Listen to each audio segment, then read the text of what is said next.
Em 1902, o homem paleolítico foi consagrado artista da humanidade. Por registros, isso de historiadores franceses, 32 mil anos antes de Cristo, já existiam registros de homens mexendo com carvão, desenhando, contando a sua história e o seu cotidiano. Aqui do meu lado eu tenho dois representantes primorosos e absolutos da técnica, do desenho, da arte de contar a história através, talvez, dessa técnica não tão nova, não tão contemporânea. Os dois têm várias afinidades, entre elas os dois nasceram em cidades litorâneas. Do meu lado direito, Laudo Ferreira nasceu em São Vicente, há poucos anos atrás, casado, pai de um único filho, lindíssimo por sinal. Do meu lado esquerdo, André Diniz, também casado, pai de uma menininha linda, nascido no Rio de Janeiro. Eles dois são artistas, desenhistas. Aliás, para começar o nosso papo, como que vocês se definem? André Diniz. É engraçado, quando eu vou preencher ficha, às vezes eu ponho meu nome, tá? É profissão. Eu acho que cada ficha, sei lá, se eu preencher 2.000 fichas, né? Cada uma pôs uma coisa. Uma coisa assim, diferente. Aí põe, sei lá, ilustrador, roteirista, quadrinista talvez seja o que mais defina, mas se eu colocar isso ali, sei lá, vamos mandar preencher de novo, né? Quadrinista, o que é isso? O que é isso? Ou então vai pôr um asteriscos explicando o que é quadrinista. Pois é, entre parênteses. Laudo? É aquela coisa de, você fala de preencher ficha de hotel, né? Depois desenhista, desenhista, ilustrador, acho que... Que tá no bom... O certo é o que seria quadrinista. Eu não enxergo mais disso. Quantos anos, mais ou menos, gente, vocês têm de bagagem, de trilha, Laudo? Uns, cara, quase 30 anos. Né? De profissão. De profissão. André? De profissão. Quando a gente fala de quadrinho, falar profissão, profissional, é sempre muito subjetivo, né? Porque, na verdade, até hoje é uma coisa muito mambembe, né? Muito aqui no Brasil, é uma coisa muito na aventura ainda. Então, vamos lá, eu considero, a partir de 94, que eu passei a ter meus primeiros leitores, né? Fazendo um pouco mais de 20 anos, mais ou menos. 21... de 19 para 20. Para 20 anos, mais ou menos. Não, 18 para 19, Aí eu fazia minhas edições ali em Xerox, umas 500 cópias, foi para distribuir. E começou porque assim, eu sou péssima. Se me der para fazer um risco, se não tiver uma régua, eu não faço. Eu não consigo fazer. É nato. E depois é que vem uma formação acadêmica, uma formação técnica. No seu caso específico, isso veio naturalmente? Eu acho que nato é em todo mundo, só que uns continuam e outros não, né? No meu caso... não, vai lá, mas se for colocar ali o nosso desenho de 4 anos de idade, devia ser semelhantes, E aí uns eu tomei gosto, fui me identificando ali, e claro, e aí chega um ponto que, não, é para profissionalizar, então, além daquilo ali que você vai desenvolvendo por gosto, né, você tem que treinar, estudar, buscar referências, pesquisar muito, né? E eu acho que é essa a diferença, basicamente. Claro, você tem, né, por exemplo, o tipo de desenho que o Laudo faz, eu não saberia fazer, então não é só questão, né... Mas aí já, já não é o estilo. O estilo, a forma de você ver as coisas. Por exemplo, o Laudo olha para uma pessoa e faz um retrato. Eu não tenho essa visão, entendeu? Então aí a gente pode colocar também alguma coisa eu acho que o estilo já chega a ser alguma coisa qual a palavra você tinha usado antes? De natural. Dessa coisa de vídeo você. Isso. Mas eu acho que não necessariamente o desenhar ou o não desenhar. É o jeito que você olha, né? Porque, é que você falou, às vezes se eu e o André, por exemplo, nós vamos fazer o desenho de uma mesma coisa, de uma pessoa, cada um vai dar um jeito diferente. Então, é assim, isso daí é uma técnica que você... Assim, o talento tem que ser nato. É isso. O talento é nato, sabe? Eu não acredito muito. Eu conheço alguns amigos meus que são desenhistas, são professores de desenho, que eles falam que todo mundo pode desenhar. Eu até brinco com os caras que eu falo, não, isso é desculpa, porque você é professor, você quer aluno. Aluno, muitos alunos. Eu falei, a diferença de um cara que toca piano e do concertista. Mas assim, o talento... Mas eu não tocava piano nem por 4 anos.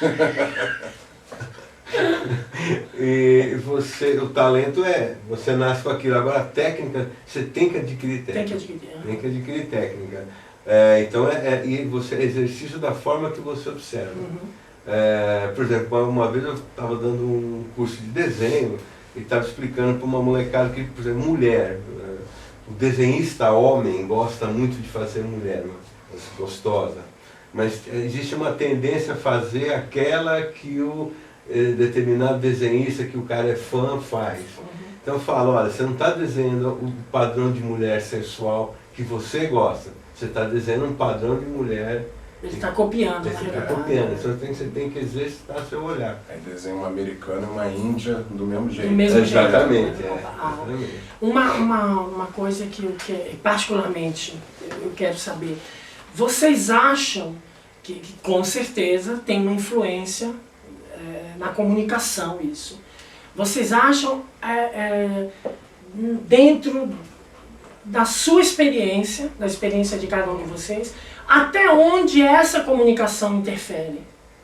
Se já existe, por exemplo, um ponto de vista externo de que o seu trabalho tem uma interferência, você consegue intervir em algumas coisas, o André a mesma coisa, se você recebe esse feedback, como que funciona isso para vocês?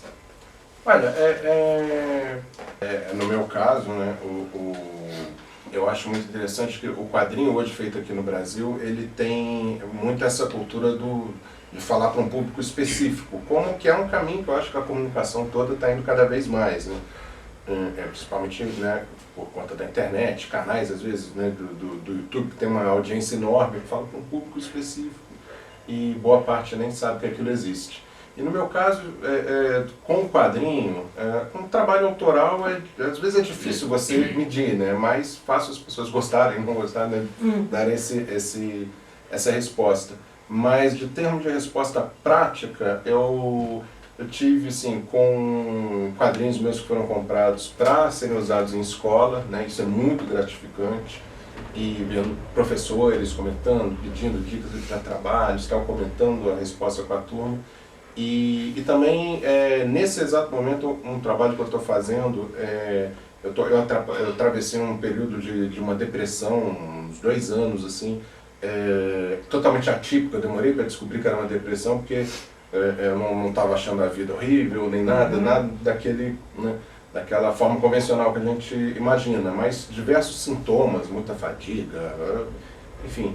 E eu fui descobrir depois que era e resolvi contar isso, não só para compartilhar a experiência, mas até como informação mesmo, né? Que foi a informação que me faltou antes. Né? E a resposta está sendo muito interessante. Muita gente me escrevendo, se identificando com ali, querendo saber, mas você acha que eu tenho depressão? Eu falo, não sei, vai, procura um psiquiatra, faz como eu fiz e tal. Mas está sendo muito legal isso, porque eu estou passando uma informação que me faltou no momento e que seria muito, muito importante para mim. Mas a história tem começo, meio e fim? Ou é uma tira? O quadrinho em si? É um trabalho que eu estou fazendo em aberto, até porque eu estou, vamos dizer, espero que eu esteja na fase final ali do tratamento. Mas em muitas coisas eu estou tendo a percepção agora. Então eu coloco... a cada 2, 3 semanas, uma história de umas 4 páginas contando um aspecto disso, né? Desde da fadiga que eu senti, desde a percepção de tudo, até o lado bom, assim, que eu fui descobrir também, o lado positivo da depressão, entendeu? Então tá sendo muito bom compartilhar isso. Laura? Olha, acho que hoje em dia, o quadrinho de uns 5 anos, 6 anos para cá, ele cresceu muito. Então começou a ter um público grande, inclusive pipocou um monte de eventos de quadrinhos. Né? Acabou de acabar uma feira, a Festcom, muito que boa. foi. E legal que você vê autor nacional ali com fila longa ali, dando autógrafo. Então assim, uma coisa que eu mesmo tenho comentado muito isso, que precisa ficar ligado, é que você já está se formando público. Então, o que acontece? Às vezes o leitor do André não é o meu leitor. Isso não quer dizer nada de ruim. São gêneros de quadrinhos diferentes.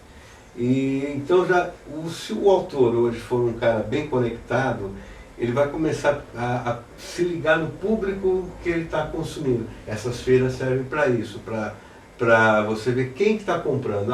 No meu caso, por exemplo, eu vejo muito adulto, pessoa de 25, 30 anos, pelo tipo de quadrinho que eu faço. O perfil do seu público é nessa média, de 25, 30 anos. Para cima, entendeu? Então, é pelo tipo de quadrinho que eu faço. Né? É um quadrinho mais adulto, alguns assuntos mais sérios ali. Então você percebe que é essa comunicação já. Então, é trabalhar não de uma maneira, embora o quadrinho seja uma arte comercial, né? Porque ele tem que estar em banca para vender, em livraria, né? Hoje. E aí você tem que a tua arte é essa, e você tem que comunicar com aquele público. Não adianta você querer fazer um negócio tão autoral, tão hermético, e não se comunicar com o público, que você morre no meio, não é nem no meio do caminho, você morre no ponto. Pegando esse gancho aí do autoral, do não autoral, do público, do perfil do público, vocês já chegaram num estágio de que, por exemplo, isto aqui eu não faria, ou isto aqui eu não faço, ou ainda não? Eu vou te dizer, é até fácil chegar nesse estágio, porque assim, não tem nada, se a gente ainda tivesse a opção, eu não queria fazer isso aqui, mas isso vai dar muito dinheiro, então, a gente não tem essa opção, a gente não tem nem essa tentação, entendeu? Então fica fácil. Às vezes, claro, quando você está no começo, de repente uma editora faz uma proposta ali que, né, você às vezes até um trabalho interessante, vamos dizer, uma adaptação ali mais convencional de um clássico, e de repente hoje você já está em outro caminho e tal, e a gente pode, né, pelo menos eu, sim, de repente não pego, isso acontece. Mas em termos assim, vamos dizer, algo que vai acontecer no meu princípio, eu não me lembro de... Eu já recebi proposta de fazer quadrinho para propaganda política, né? Aí eu não quis nem saber quem era, falei, não estou interessado, entendeu? Mas tirando isso, não tem... Infelizmente a gente não tem aquela opção, não, eu queria fazer o trabalho autoral, mas eu vou me vender. Eu queria poder me vender. Tão bom. Olha, eu já andei recusando algumas coisas. Primeiro porque assim, o dinheiro, eu pensando em termos do tempo que eu ia levar para desenhar aquilo, 5 meses, então 5, 6 meses, né? A gente sempre fala, 5 meses aí você estoura um. Às vezes o que eles vão te pagar não compensa. Você pode ganhar de uma outra maneira. Tem essa... Recentemente eu recusei um projeto de uma editora, porque a editora, uma grande amiga minha, a editora, uma pessoa, né? A editora, ela chegou para mim e falou, olha, eu queria trabalhar com o cara que fez o Yeshua. Então você está esperando que você vai fazer algo com a densidade ali. Quando me veio o trabalho, era um trabalho voltado ao público empresarial. Tudo bem, perfeito. Então vamos trabalhar com essa linguagem para um público empresarial, legal e tal. Só que assim, aí a gente era uma coisa tão moldada que não ia dar certo, você entendeu? Aquela cantora Joyce, ela tem um exemplo muito bom, que ela fala que o produtor falava, né, nos áudios tempos dela, que o produtor às vezes vê que nem o cara, vê uma garota linda, dona do seu nariz, e uma mulher moderna, se apaixona por ela, casa, aí põe ela na cozinha. É meio isso. Aí eu relutei, porque eu falei, pô, é trabalho, mas também não ia pagar muito. E eu falei, eu liguei pelo Skype, a gente teve uma conversa, falei, olha, não dá para fazer. Expliquei, ela compreendeu. Eu até acabei a reunião muito bem, foi um não que foi muito bom. Mas assim, ainda é o que o André fala, mas tem trabalho que você tem que fazer. Lógico que eu recusei uma vez uma caricatura que eu ia fazer com um cara que o rico, que o hobby dele era caçar na África. Porra, então assim, ele não caçava passarinho, o cara matava onça, sabe? Aí eu falei, não vou desenhar. Eu falei, não rola. Não, e tem aquele não que a gente fala também, porque sabe que é roubado, né? Também tem essa editora aqui é picareta, eu tô fora, né? Também, mas assim, quando eu digo isso, isso influencia, inclusive, por exemplo, como você acabou de falar, esse exemplo do caçador brasileiro que vai lá na África matar as onças lá na África. Influencia o seu trabalho e isso se manifesta. Agora, por exemplo, é uma manifestação. Mas se, por exemplo, você tivesse que fazer uma crítica, digamos assim, não que seja uma crítica, mas uma observação, e tornar isso público, por exemplo. Na época eu liguei para... Eu já fiz isso de certa forma mentira. Alguma brincadeira com algumas coisas que eu não estava contente. Mas aí a gente trabalha com metáfora. No caso específico dessa, eu liguei para a menina da agência e falei, olha, eu não vou desenhar um cara fazendo pose em cima de uma onça morta. Ou de um leão, ou seja lá. Eu falei, agora eu posso fazer o cara com uma arma e todo ensanguentado. Pode ser? Lógico que não. Ela vai matar ele está matando o ser vivo. Aí não deu certo. Eu estava tentando lembrar agora de algum caso, assim, eu tenho um caso um pouquinho diferente, porque eu tive o prazer de fazer o Morro da Favela, que foi a biografia do fotógrafo Maurício Ora, né? Que ele é lá do Morro da Providência, nasceu lá, tá o pai de lá, né? Tem histórias do pai. E eu me coloquei ali assim até porque teve uma identificação ali com ele assim, e eu acho que assim, para falar de favela, eu vou calar a boca e ele vai falar. Eu conheço o favela pelo Jornal Nacional, eu não conhecia antes, né, agora. Mas então tem uma coisa ali muito crítica, muito assim, mas é 100% dele, entendeu? Eu digo para ele, você escreveu esse livro, eu traduzi um quadrinho. E, vamos lá, 95% ali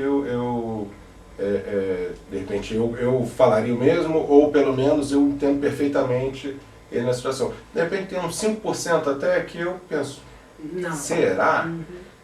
Não chega a ser um não, mas será? Mas vamos lá, é dele. Então foi um exercício interessante também, assim, ó, não é dele, mas não vou mudar.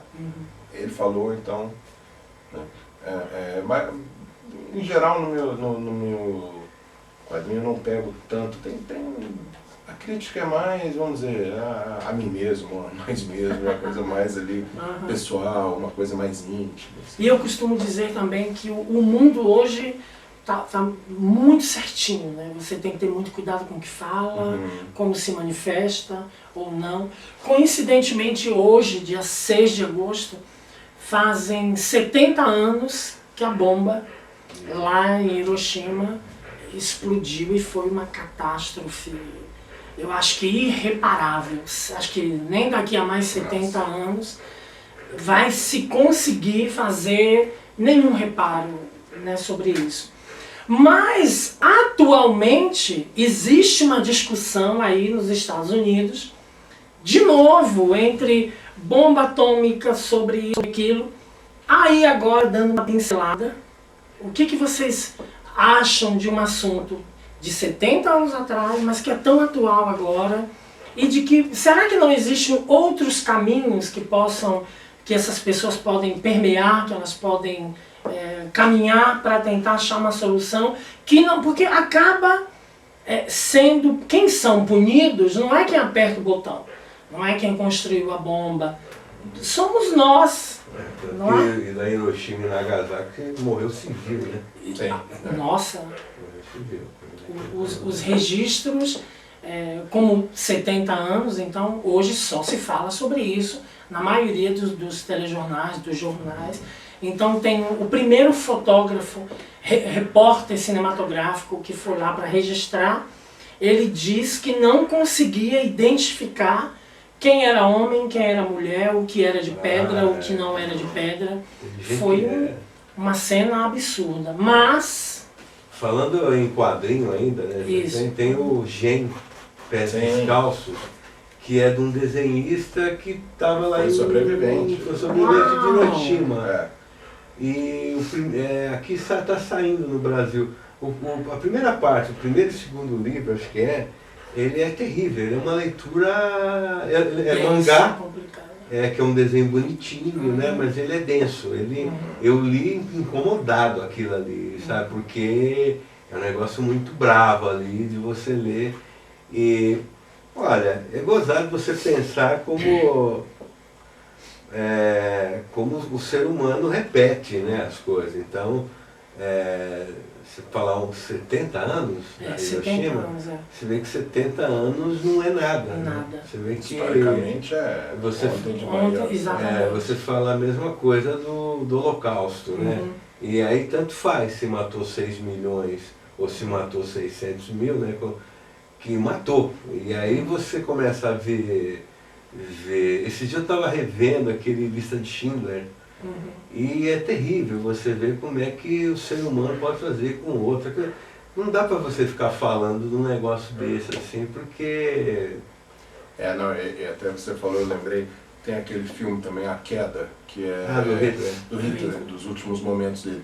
E eu lembro que teve alguma crítica ali na época que o Hitler estava sendo mostrado de uma forma humana. E eu vou te dizer, para mim, isso é mais assustador ainda. É mais... Porque, vamos lá, se ele é um demônio que veio, né, da terra, um monstro, assim, ele meio que está fazendo o papel dele, entendeu? Mas a partir do momento que ele é uma pessoa, como eu, você, como no filme mostra, sendo gentil com a secretária, entendeu? Sendo assim, e no entanto capaz de levar o mundo para aquele, né, essa chacina ali sistemática, né, e jogar o mundo numa guerra sem precedentes, eu me assusto muito mais. Porque... E o propósito era ridículo, não é? Porque ele tinha a intenção de purificar a humanidade, né, de transformar, de criar os arianos puros, uma raça completamente sem... Eu costumo brincar que eu morreria no mínimo a meia dúzia de vezes. Ali, mas... E você vê que é um negócio tão doido, né? Porque o Hitler, ele era um Zé Mané antes dele se tornar o Führer, né? Ele foi um soldado raso, foi um artista plástico, acho que mediano para baixo. E como que a própria questão do nazismo ali, ela inverteu valores, né? A própria suástica, que ela é um símbolo hindu, acho que é de amor, né? Ele inverteu o conceito, quer dizer, e é uma inversão tão violenta, porque você não... Se eu andar com uma suástica hoje, invertida, representando não tem como. De onde ela originou-se? Se perdeu. Se perdeu, quer dizer, é um negócio muito grave isso, né? E se você vai, na minha opinião, ali, todo mundo perdeu ali. A Alemanha perdeu, o judeu perdeu. E você falou de, né, você seria executado meia dúzia de vezes. Mas se um discurso desse é tão irreal, tão irracional, acho que todo mundo seria executado no meio, imagina, né, um ideal de perfeição, uma coisa ali, né, perfeição de sangue, perfeição de... Tinha a busca da perfeição da arte também, no quesito dele. Ele tinha a intenção de montar uma igreja, uma religião específica. Ele era assessorado. Aliás, tem uma curiosidade que o cara que era o cabeça de tudo isso, ele tinha um defeito físico na perna, que inclusive ele não pôde servir o exército alemão por causa desse serviço. Que era um dos braços direitos. Exatamente. Eu acho que eu sei quem é. Mas o cara, por ele ter essa cabeça tão mirabolante, tem uma outra curiosidade que Getúlio Vargas pegou essa ideia do Hitler, essa ideia do nazismo, e trouxe pra cá, e graças a alguma coisa, ele usou o lado bom. Ele massificou com a imagem dele, uma imagem de como é que ele era conhecido, tinha um termo, era o pai da nação, então... É 2 Getúlio que você exatamente, o lá e o cá, né, da segunda... Quando ele se matou ali, foi uma comoção, né? Uhum. Agora, é gozado porque você vê, né, ele está falando agora de 70 anos, aí você pega a ditadura no Chile, na Espanha, no Brasil, quer dizer, e aí você vê que a tortura, né, as formas de tortura, então você percebe, hoje ainda que tem, né, então tem por isso que você tem tanta obra de arte de 1000 anos atrás, que 500 anos atrás, que é atual, entendeu? Porque o ser humano é cíclico. Tudo bem, tem coisas ali que, né, ao longo dos anos ali, a gente não vai ter, né, eu tenho um otimismozinho ali lá dentro de mim, que de vez em quando me surpreende. Eu acho assim, que num caminho muito lento, a passos muito lentos, a humanidade vai progredindo, entendeu? Agora, a gente não pode comparar, de repente, hoje com, né, Idade Média, sei lá.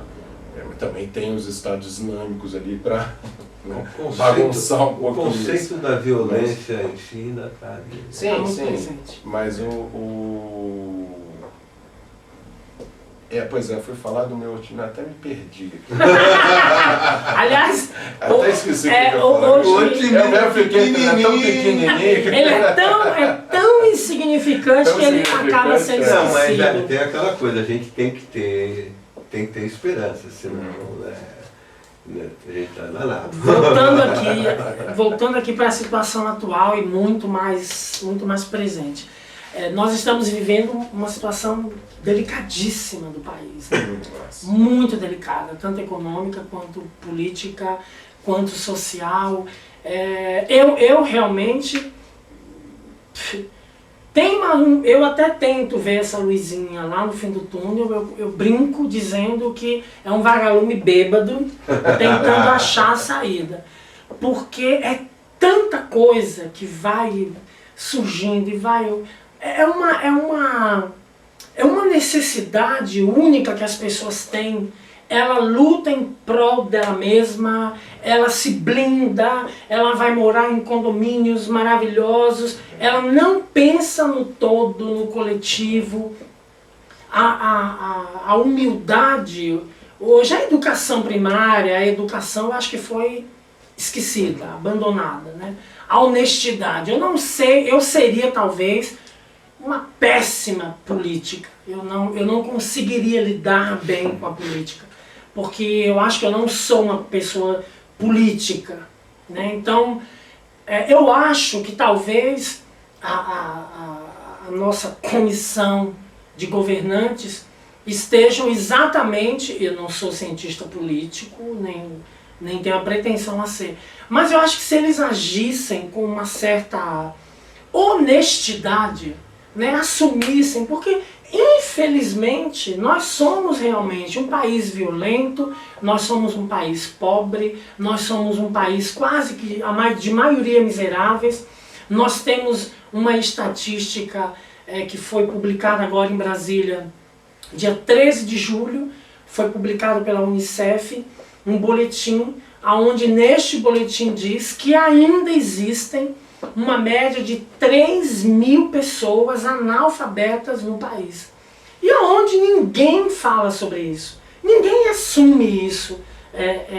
Onde está o erro? Por que foi o erro? Porque o erro não é de agora, não é de 4 anos, 8 anos. É uma coisa, resquícios de lá de trás. Mas eu acho que se alguém tomasse a iniciativa de vir a público e dizer, olha, a situação real é essa, o dólar ontem chegou a 3,50, estourando aí uma barreira de quase 10, 12 anos, é o mais caro em 12 anos. O que é este Brasil hoje para vocês? Olha, a gente está até conversando bem disso, acho que todo mundo, mas o que me assusta mais é o seguinte, pessoal discute muito PT, PSDB, Partidário. partidário. Eu acho que o que mais me assusta é o seguinte, eu acho que nós estamos doentes, nós como população, eu acho que é uma população doente. Então, por exemplo, você hoje, você fica com medo de esbarrar numa pessoa ali, vamos lá, você está no seu carro, esbarrou no carro do outro, pode acontecer tudo. Desde algo ali, né? Você resolve, desde o sujeito sair com barra de ferro para cima de você. E isso não quer dizer que não faz diferença se é pobre, se é rico. Tudo é possível. Eu fiquei muito chocado. Recentemente eu vi circulando ali no Facebook uma denúncia de uma comunidade no próprio Facebook de alunos da USP trocando ideias de como estuprar mulheres, como estuprar alunas. Eu acho que qualquer... É meio perigoso eu começar a falar esse papo de cidadão de bem, porque o cidadão de bem hoje aqui também me assusta muito. Mas eu acho que qualquer... Mas você não tem qualquer referência moral, qualquer referência ética, e as referências morais que aparecem também me assustam muito, entendeu? Acho que já descamba para outro lado, é sempre a moral de acusar o outro, não de você, né? Então, tá uma... O conservadorismo... Pois é, cai nisso, né? Então, eu acho que está uma população sem rumo, um povo extremamente violento, um povo que está disposto a sair na rua e quebrar tudo, mas não sabe o que quer. Nós não temos direcionamento, liderança. Lá atrás eu bati um papo com um professor de política, sociólogo, e eu dizia a ele que nós não temos referência. Não é que nós não temos um herói, mas nós não temos ninguém. Nós não temos um esportista, nós não temos um político, nós não temos um artista que você fala, nossa, aquela pessoa tem uma referência, não é? Por exemplo, se você falou num ponto legal, eu não sou meio adepto dessa coisa assim, nós não vamos ter mais Pelé, jogador, né? Certo. Falando dele, não Ídolo, da pessoa, né? Só como jogador. Ou nós não vamos ter, por exemplo, você pega uma geração de músicos e cantores, Exatamente. que são referências aí, que foram, tipo Caetano, Gil, Milton, Elis Regina, a gente não tem, a gente tem tudo instantâneo hoje, né? Então é assim, e é gozado que você vê, por exemplo, as pessoas vão para a rua para derrubar uma Dilma, querer derrubar uma Dilma, aí você pega o grupo que é pró-Dilma e vão se bater na rua. Então tudo bem, a gente virou partidário, a gente não virou uma nação que pensa em melhorias, em ter coisa básica, educação, saúde, sabe, você ser bem atendido num hospital, você, sabe, aposentado ganhar um pouco mais, coisas básicas, né? A pessoa está preocupada em ser coxinha, em ser petralha, quer dizer, e não percebe que isso está camuflando uma coisa muito mais séria, né? E que, o que você está falando, isso aí não, infelizmente, para falar a verdade, eu não parei para olhar para ver se tem luz. Eu estou no buraco, assim, porque você percebe que a coisa vai indo, né? Então não é um negócio falar, mas o outro fazia. Não, mas ele tem que ver agora, cara.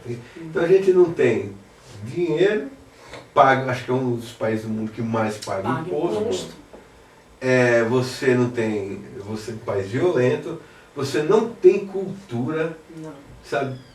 Você falar que você ainda tem referência como um Caetano Veloso, e você que está cantando músicas que são clássicos, tudo bem, de 40 anos, e você pensar que nos últimos 10 anos não apareceu nada que comunique com o público, ou se você falar assim, o que comunica com o público é tchê, tchê, tchê, tchê.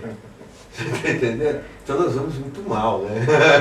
E aí é aquilo que eu falei, hoje nós vivemos num mundo chato, porque você, por exemplo, cuidado com o que você fala, porque se você se manifesta, você é apedrejado, você tem que pagar indenização. Quem for me processar, amor, tá acabado.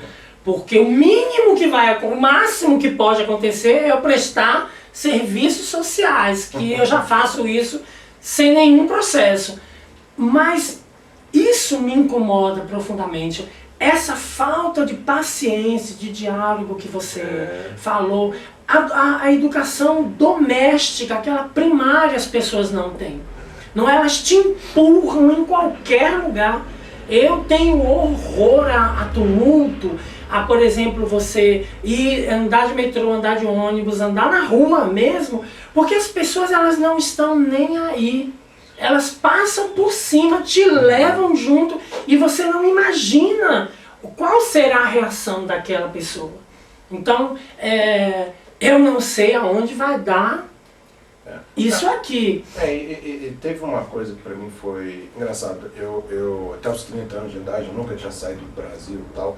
E por acaso, cada hora por um motivo diferente, muito pelo trabalho também, de lá pra cá eu tive a oportunidade até de viajar bem. E pra mim é engraçado. Eu nunca entendi.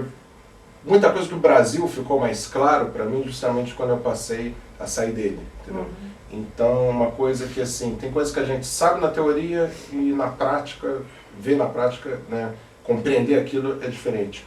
A questão do preconceito social, por exemplo, do abismo social, tá, a gente está aqui, a gente sabe, a gente ouve, a gente acredita, mas quando você vai lá para fora, então, uma coisa, por exemplo, que me chamou muita atenção, às vezes as sutilezas dizem mais até, né?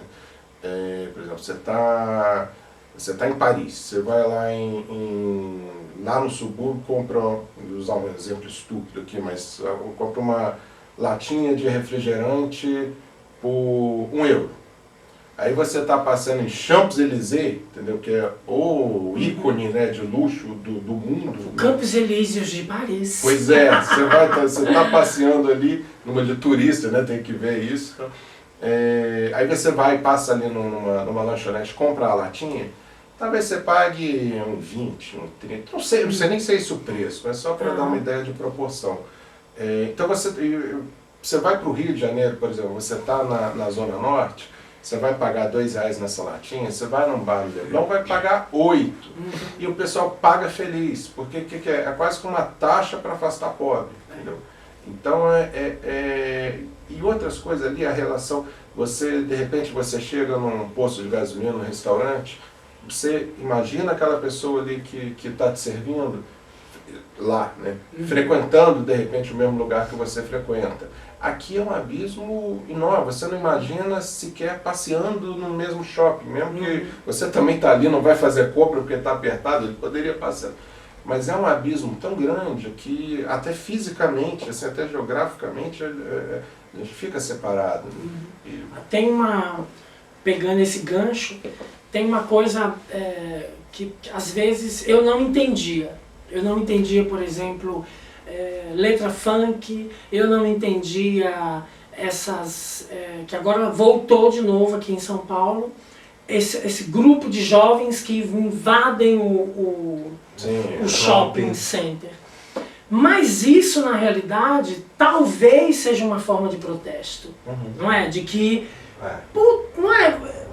eu existo, não adianta você maquiar ou me pagar, ou pagar o seu absurdo, a sua taxa de distância, porque vai continuar existindo. Eu usando aqui, eu odeio... Só o fato de ser tratado como uma invasão já é um sinal grave, porque aquilo exatamente. Eu antes também, há muito tempo atrás, eu não tinha uma visão externa do país, né? Eu não tinha uma noção do que era.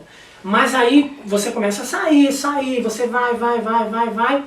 A Índia me assustou muito profundamente, porque a Índia tem o que mais me chama atenção é que lá fica muito evidente.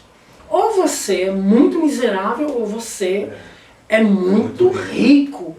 Então lá, apesar de ser um país respeitando todas os dogmas e todas as religiões e culturas, mas eles queimam os seus mortos em praça. São as escadarias que tem no Rio Grande, e eles queimam. A prefeitura tem serviço lá para isso, onde você compra madeira, você paga o funcionário para ir lá, para queimar. Aquilo me assustou de uma forma tão absurda. E aí quando você chega aqui, amor, que a gente só não queima oficialmente, não é? Mas a gente queima na porrada, a gente queima vivo, a gente dá tiro, a gente queima no corredor então, do hospital. Você estava dando o exemplo da Índia, mas aí você está tendo um respeito que há com a pessoa. Exatamente. A prefeitura, o Estado ali tem aqui você não tem esse respeito. É isso, entendeu? São coisas muito simples. Por exemplo, um dia eu fui faz já alguns anos eu fui resolver um problema de CCM, de autônomo, na prefeitura. Cara, eu não sou contador, eu não sou, sei lá, ligado a esse... Eu não sou burro. Direitos trabalhistas. Não sou burro. A pessoa não me olhou na cara, eu fiquei umas 3 horas para ser atendido. Uma coisa errada é eu levo o livro, porque eu já sei que vai demorar. Isso já é errado. Vê como uma coisa Então eu sento ali e vou lendo. A pessoa veio conversar comigo, não me olhou no olho, e ela me explicou assim, olha, você tem que... Eu falei, olha, você pode me explicar, porque eu não entendo isso aqui nada. Ela não me explicou, ela repetiu. Eu virei para ela, sério, eu virei e falei, escuta, me explica como se eu fosse uma criança de 5 anos de idade, porque eu não entendo nada disso. Pela 3ª vez ela me repetiu, ou seja... Ela também não entende nada. Ela está cagando e andando. Ela foi preparada para responder de A a C. Se você pergunta E, Y, W, amor, e já aí não é você problema dela. vai virando uma bola de neve, porque ela ganha o saláriozinho dela, ela está cagando e andando para mim, como vai estar cagando e andando para os outros. Todas as pessoas. E aí vai virando uma coisa, né, bicho? Não, a gente acaba se acostumando com coisas que a gente não deveria se acostumar. Então, por exemplo, você vê a naturalidade, isso é assustador, a naturalidade que a gente comenta de repente, não passa ali não, aquilo ali é área de desova. Cara, área de desova, olha que coisa sinistra, olha que coisa... Isso é coisa de é pra ser, sei lá, numa guerra, num estado de guerra ali, é absurdo. De sítio total. A gente fala isso normal, no Rio, então, não, a vista chinesa, vai lá não, porque lá é área de desova, ponto turístico, mas a área de desova, entendeu? Ali, assim, não sei, a gente fala isso com naturalidade, isso é absurdo a gente falar isso isso virar natural, entendeu? Que nem, por exemplo, outra coisa, você vê rede social, o nome está falando isso. Você vê povo quebrando pau, jovem pondo filme de briga em classe, na escola. entendeu? Eu fujo disso, mas às vezes você acaba vendo uma outra coisa. Então assim, sabe, você fica... Eu acredito, voltando àquela coisa da luz do fim do túnel, né? Eu acredito que é um momento de transição que a gente está passando, como se fala por aí, quer dizer, ou degringola de vez, ou a gente vai pro abismo, né? Que nem aquele filme dos 300, lá que os caras vão cair no abismo, ou a gente melhora, porque... Porque, na verdade, nisso aí, na coisa da rede social, todo mundo ali fala barbaridades, e até nessa busca ali, nesse politicamente correto, exacerbado, eu acho que tem uma coisa positiva por trás, que é o seguinte, antes a Globo tinha voz, a TV, o SBT e tal, tudo, e acabou, entendeu? Hoje não. Hoje todo mundo tem voz. Então vamos lá, você faz uma piada com um negro e ele protesta no dia seguinte, entendeu? Às vezes ele pode ter razão, às vezes não. Não vou entrar na questão. Mas é aquilo. Há um tempo atrás o humorista tinha voz e todo mundo ficava calado. Hoje ele vai fazer, ele vai ouvir uma resposta, entendeu? Então, aí também, eu acho que entra aí essa coisa da evolução, primeiro momento, uma pré-adolescência, disso assim, de repente num primeiro momento, que isso foi muito de repente, né, se for ver, né, de fato, 10 anos atrás não tinha nada disso, né, por mais que já tivesse na internet, assim, mas então de repente está todo mundo ali se lambuzando um pouco com isso. Mas vamos lá, se isso evoluir para uma coisa mais, né, pode ser uma coisa positiva. O fato é que hoje todo mundo tem voz. O lado assustador também, assim, mas que eu acho que tem isso positivo por trás. Antigamente, para mim, vamos dizer, eu sabia que existiam pessoas racistas, eu sabia que assim, existiam homofóbicos, eu sabia que existiam pessoas com preconceito de classe, uma coisa assim. Mas pessoas, aquela coisa genérica, assim, não sou eu, não é você, tem pessoas por aí. Hoje, de repente, você está ali na rede social, você vê aquele teu amigo de infância falando barbaridades, cara. Fala, caramba, eu brincava com esse cara, entendeu? Sei lá, da tua turma ali de colégio, você lembra com saudade, de repente um quarto ali fala coisas que você fica horrorizado, entendeu? Então, essas pessoas, assim, passam a ter cara, passa a estar perto de você, entendeu? E eu acho que a partir do momento que um solta ali antigamente, um comentário racista, de repente, ou uma coisa mais ali, a pessoa ficava calada porque sabia que ia ser bombardeada, mas de repente vem ali alguém na rede social, põe uma coisa, aí o outro fica confiante, aí ele posta também, entendeu? Então, de repente, você vê pessoas falando de estupro ali com uma naturalidade. Mas eu acho que aí o anonimato, o fato de você não mostrar a cara, te dá coragem para os covardes, né? Para a maioria que antes jamais fariam isso. Porque é muito fácil, né? Você tá de frente à tela, seja lá de um iPod, de um iPad, seja lá de qual instrumento que você use, isso te dá uma certa coragem. Sim. Não é porque não é o tete a tete, o ao vivo faz a diferença. Mas, atualizando aqui, nós estamos com o nosso ex-ministro da Casa Civil, que foi preso pela segunda vez, acusado de corrupção. Ele está alcançando a meta. Exatamente, ele está indo, acredito que ele está indo, ele vai chegar em algum lugar, e eu espero que isso seja muito rápido. Ele foi preso o ano passado no processo do Mensalão. Aí o procurador-geral da República, um rapaz, infelizmente, me perdoem, mas eu não vou lembrar o nome dele completo, mas é um homem que, para mim, eu virei ídolo. Eles deram uma entrevista coletiva anteontem, esclarecendo por que essas novas prisões estavam acontecendo, aonde estava indo essa nova leva de pessoas acusadas no Lava Jato.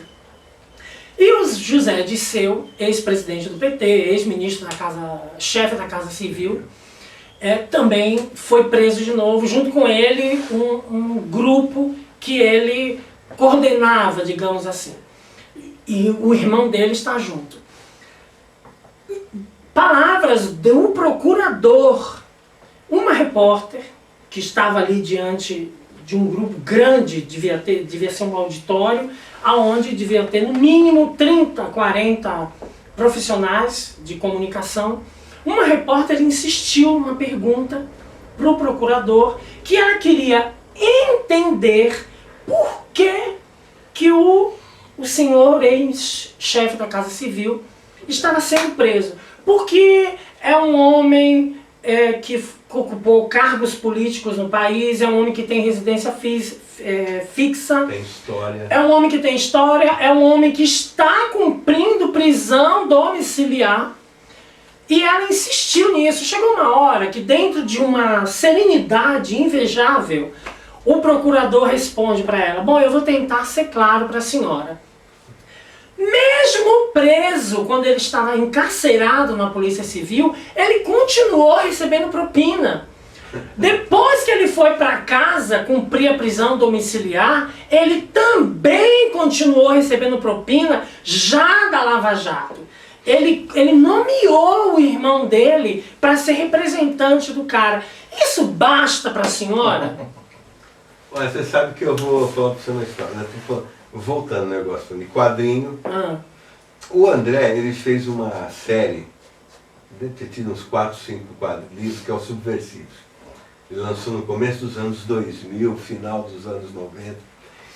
O Subversivos, ele tratava de personagens e na luta armada, no começo dos anos 70. Eu desenhei uma história, teve outros caras que desenharam. Então os protagonistas, os heróis, eram aqueles jovens que lutavam contra a ditadura militar. Muito bem. Um dia a gente conversando, eu falei, cara, não rolou, foi conversa besta, à toa, né? Como é que esses supostos heróis viraram vilões? Então, assim, eu num raciocínio bem simples, eu não consigo entender, assim, né? Não consigo entender o jeito de falar. Modesta sua. Como é que isso acontece, você entendeu? Você pega o Zé Dirceu, que foi líder estudantil, vamos na história, né? Engraçado, um cara que não vamos na sub-história, não vamos na deep web da vida do Zé Dirceu. Como é que um cara desse hoje é acusado de corrupção? Zé Genuíno. A mesma história, né, adaptando ali as épocas, caramba. Líder dos caras pintados lá, o Lindbergh Faria. Foi de líder estudantil que, né, liderou a foto do lado do Collor de Mello. Né, liderou, né, movimentos dos estudantes pelo impeachment do Collor. Depois, né, tempos depois, ele ali de político dando mãos ao Collor. E hoje está aí cheio de acusação de ser investigado também, cheio de acusação de corrupção em cima dele, né? Aí é assim, aquele vagalumezinho ali no fim do túnel, né? Fica cada vez mais bêbado, cada vez mais no estado terminal. Não dá para você pensar, é um raciocínio simples, né? Não dá para você pensar assim, o poder corrompe, ou política é tudo filha da puta. Porque aí você tem que pensar em gente que morreu na época da ditadura, é gente que morre hoje em dia em fila de... À toa! Em fila de hospital, em corredor do hospital, tudo isso, é gente passando fome, é gente que se matou quando o Collor confiscou tudo isso, cara, sabe? Não basta só... E aí você pega o cara, eu vou tentar ser claro. Não, e o que mais me assusta é que talvez ela tivesse uma segunda intenção na pergunta, na insistência da pergunta.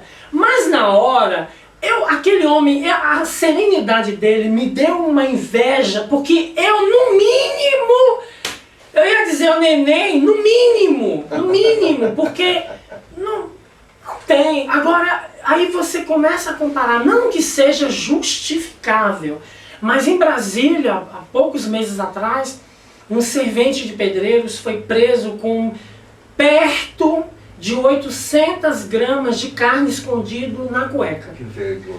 Amor, ele foi preso, ele foi... Não é vergonha ele ser preso, é vergonha... A que ponto nós chegamos? O cara foi arrastado, como é que chama no Brasil? Preso. E algemado, preso em flagrante na hora, não teve desculpa, não teve apelação. Porque quando o Zé Dirceu... 800 gramas? Eu acho que perto de 800 gramas. Não chegou a 1 quilo. Não chegou a 1 quilo de carne. Eu lembro quando desculpa, seu Zé Dirceu, mas não tem outro exemplo no seu senhor para usar. Mas, porque pra mim é muito vergonhoso um cara que tem essa história que o Laudo acabou de me roubar a fala e de dissertar aqui. Poxa, e aí e aí ele foi preso aqui em São Paulo com o punho cerrado, teve campanha do meu herói.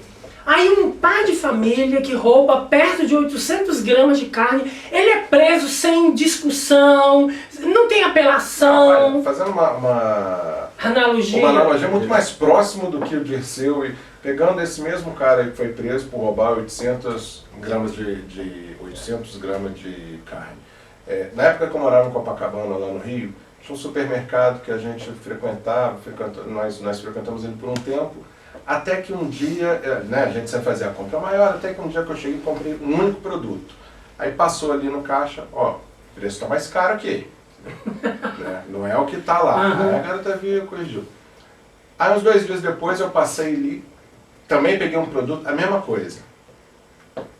Aí eu já nem levei. Sacanagem, eu fui, mais uns dias depois, peguei um outro, cada vez um produto diferente. produto Passei, diferente. exatamente, um outro produto diferente. Quer dizer, vamos supor que esse sujeito que roubou os 800 gramas de carne tivesse roubado desse mercado. Aí ele vai preso. O gerente desse mercado, que está roubando todo dia ali, centenas de pessoas, tal, o que vai acontecer com ele, mesmo que seja denunciado? O supermercado vai levar uma multa ali que de repente compensa, entendeu? No entanto, esse cara é um bandido muito maior. Muito maior. Quem que faz dano para a sociedade, cara, de fato, né? A história até teve um final... Desse cara que roubou? Desse cidadão de Brasília, desse senhor de Brasília. Ele tem uma história... Eu não sei até que ponto é boa, é bonita, é digna ou não. Os policiais que prenderam o cidadão, depois que foi provado e ele foi... retirou-se a queixa, ele voltou para casa, os policiais se reuniram e fizeram compras para esse cidadão e levavam para casa dele, porque ele não tinha absolutamente nada em casa. Detalhe, era um pai solteiro. E aí, na hora, eu não sei se me comoveu não, porque isso talvez eu fiquei mais revoltada ainda, porque a que ponto nós chegamos, não é? Olha, e o ato vexatório, talvez, pior. O cara já passou. Já passou! Porque eu não sei, talvez talvez não, com certeza, essa funcionária de onde você foi na prefeitura para regularizar a situação do autônomo, eu compraria uma briga muito mais séria com ela do que com esse cidadão. Com certeza, se eu fosse fiscal dessa loja, se eu fosse caixa, se eu fosse dona do supermercado, eu, no mínimo, ia me fingir que eu não vi, porque eu ia morrer de vergonha de chamar a polícia para prender um cidadão que roubou perto de 800 gramas de carne. Então, mas aí você fala, meu Deus, onde está a dignidade, onde está... Aí aparecem as pessoas defendendo, não que todo mundo tem direito de defesa, até que se prove ao contrário disso, mas para fechar aqui o nosso blá blá blá, eu queria que vocês me respondessem. Vocês se comunicam ou vocês comunicam-se? Minha nossa. Dá para responder amanhã? Corta, volta amanhã. Volta amanhã, a gente pensa um pouquinho. Eu vou respondendo o que eu imagino que seja. E de repente não tem nada a ver com isso, mas eu vou comentar uma coisa, você vê se encaixa. Não, tem uma coisa, é pessoal, André. Tem uma coisa que eu fui percebendo nos últimos anos, assim, pelo menos com o meu trabalho, que eu me achei muito curioso. Às vezes eu me proponho a fazer uma história sobre um tema e descubro depois que o tema é totalmente diferente. Então, um exemplo, por exemplo, eu tenho um quadrinho meu que é o Quilombo Uruaí. Então, trata da história de um escravo, um jovem ali que fugiu com mais 2 escravos e um branco fugitivo. Eles aproveitaram a revolta dos malês lá que houve na Bahia em 1831 ou 35, alguma coisa assim, e fugiram para um quilombo utópico que a mãe dele sempre falava, para um dia que ele puder fugir para lá, tal, tudo. O pai dele vai estar esperando ele lá, assim, resumindo muito, né? E pesquisei por um ano sobre escravidão, sobre cultura negra, tal. Anos depois eu fui perceber o seguinte, essa história, na verdade, é uma roupagem para falar do processo de perda do meu pai. Depois, até conversando com o Laudo, eu cheguei mais ainda na conclusão, cara, isso aqui é uma história sobre o dia da morte do meu pai, entendeu? Então, claro, não vou ficar aqui explicando tudo, mas teve toda essa questão também de uma caminhada, né, até chegar e descobrir que ele tinha morrido no hospital, todo um rito de passagem, e essa história fala disso, entendeu? Ele, né, então eu comecei a perceber isso, às vezes eu quero dizer uma coisa, quero fazer uma história que fale de uma coisa e descubro depois que eu não consegui, mas falei de uma outra coisa que eu nem imaginava, entendeu? Então, não sei se chegou aí. Talvez eu me comunique de uma forma, mas não comunique aquilo que eu estava esperando, mas eu me comunico de uma forma ali que nem eu estava percebendo. Laura? Olha, eu não vou dar exemplo, não. Eu vou dar. Ou não. Assim, eu me comunico, eu acho que eu me comunico. Quem faz arte tem que se comunicar. Tem que se comunicar. É aquilo que eu sempre falo, né? Não adianta você falar, eu já falei para você, André, eu sou uma pessoa humilde. Não, a gente gosta de mostrar o que a gente faz. Eu procuro me comunicar.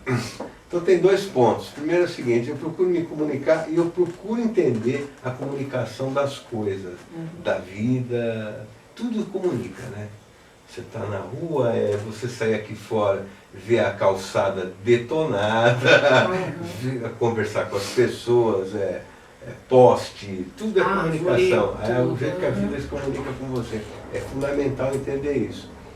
E também eu acabei descobrindo, que é uma coisa que a gente fala muito sobre a questão de quadrinho e tal, existem muitas ondas que você vê muito autor hoje de quadrinho seguindo essa onda.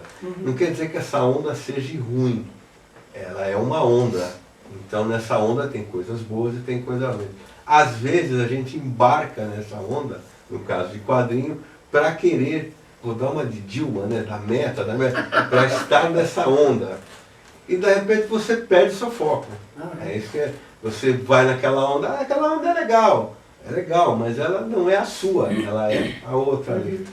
Então a gente precisa estar ligado nisso para se comunicar, porque se você perde seu foco por causa de uma onda, de um momento, de coisas que você acha que aquilo lá é a praia onde eu vou pôr meu negócio, às vezes você está tirando o seu foco e perdendo seu foco, às vezes você não comunica com as pessoas que eventualmente ou futuramente vão chegar e falar, nossa André, por exemplo, o Quilombo Uruaiê falou coisas para mim, você entendeu? Então, por quê? Porque você foi na sua história. Então, assim, não é uma preocupação cada coisa que eu faço ali, eu sento na prancheta, mas eu acho que é mais um modo de você ser. É um jeito de você ser. E pensando sempre que o nosso trabalho, né, o trabalho de vocês, ele vai ter, no mínimo, um número específico, expressivo de pessoas que vão ver. Então essa preocupação é inerente. Um pedido que eu quero fazer a vocês é assim, faça agora desse espaço um púlpito. Faça daqui, se vocês têm uma forma de deixar um legado, a forma é esta, para a gente fechar com chave de ouro.